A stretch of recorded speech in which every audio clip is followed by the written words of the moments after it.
ਭਾਈ ਪਾਈਆਂ ਦੇ ਦਰਦੀ ਹੋਂਦੇ ਤੇ ਭਾਈ ਪਾਈਆਂ ਦੀਆਂ ਬਾਵਾਂ ਬਾਪ ਸਿਰਾਂ ਦੇ ਤਾਜ ਮੁਹੰਮਦ ਮਾਂ ਠੰਡੀਆਂ ਛਾਵਾਂ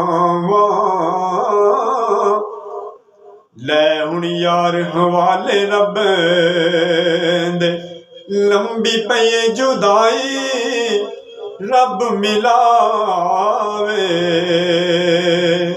ਤੇ ਫੇਰ ਮਿਲਾਂਗੇ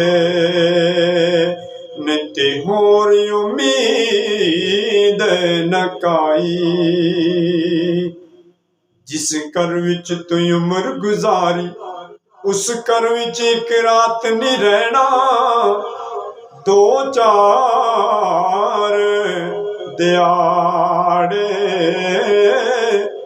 ਤੈਨੂੰ ਯਾਦ ਕਰਨਗੇ ਫਿਰ ਨਾ ਕਿਸੇ ਨਹੀਂ ਲੈਣਾ ਲੰਬੀ ਰਾਤ ਜੁਦਾਈ ਵਾਲੀ 100 ਵਰਿਆਂ ਦੀ ਕਿਹੜਾ ਖਬਰ ਲਿਆਵੇ